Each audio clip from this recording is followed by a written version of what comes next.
ତିଖିରି ସରପଞ୍ଚ ଚାମିଲି ଓଝାଙ୍କ ପାଇଁ ମୋର କବିତାରୁ ପଦେ ମୁଁ ଶୁଣାଉଛି, ମନ ଦେଇ ଶୁଣିବେ। ଲକ୍ଷ୍ମୀ ବାଇ ପରି ଲଢ଼ିବି ମୁହିଁ, ଦୁଃଖୀ ଶୋଷଣ ସହି ପାରିବି ନାହିଁ। ଜନତା ପାଇଁ ମୁଁ ସରପଞ୍ଚ, ନେତାଙ୍କ ଠାରୁ ନେବି ନାହିଁ ଲାଞ୍ଚ। ରାଜାଙ୍କ ପାଇଁ ବଡ଼ ତାଙ୍କ ପ୍ରଜା, ମୁଁ ସ୍ୱାଭିମାନୀ ଚାମେଲି ଓଝା।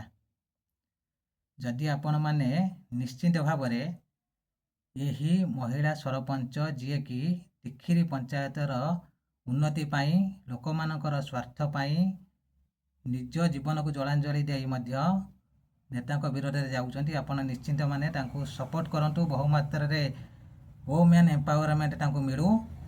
ଜୟ ଜଗନ୍ନାଥଙ୍କ ପାଖରେ ମୁଁ ପ୍ରାର୍ଥନା କରୁଛି ସେ ବିଜୟୀ ହୁଅନ୍ତୁ ଏବଂ ଲୋକମାନଙ୍କର ସ୍ନେହ ଶ୍ରଦ୍ଧା ଭଲ ପାଇବା ଏମିତି ପାଇଥାନ୍ତୁ। ତାଙ୍କର ନାମ ଚିରଦିନ ପାଇଁ ସ୍ୱର୍ଣ୍ଣାକ୍ଷରରେ ରହିଥାଉ ଏବଂ ସମସ୍ତେ ତାଙ୍କୁ ଏମିତି ଏମ୍ପାୱାରମେଣ୍ଟ ଦେଉଥାନ୍ତୁ। ଜୟ ଜଗନ୍ନାଥ। ଯଦି ମୋର ଏହି କଥା ଆପଣମାନଙ୍କୁ ଭଲ ଲାଗିଥାଏ, କବିତା ଆପଣମାନଙ୍କୁ ଭଲ ଲାଗିଥାଏ, ତାହେଲେ ମୋର ଏହି ଦେବୀ ପ୍ରସାଦ ଟିଚିଂ ଡାଏରୀ ଚ୍ୟାନେଲକୁ ସେୟାର, ସବସ୍କ୍ରାଇବ୍, ଲାଇକ୍, କମେଣ୍ଟ କରନ୍ତୁ। ଜୟ ଜଗନ୍ନାଥ। ବନ୍ଦେ ଉତ୍କଳ ଜନନୀ।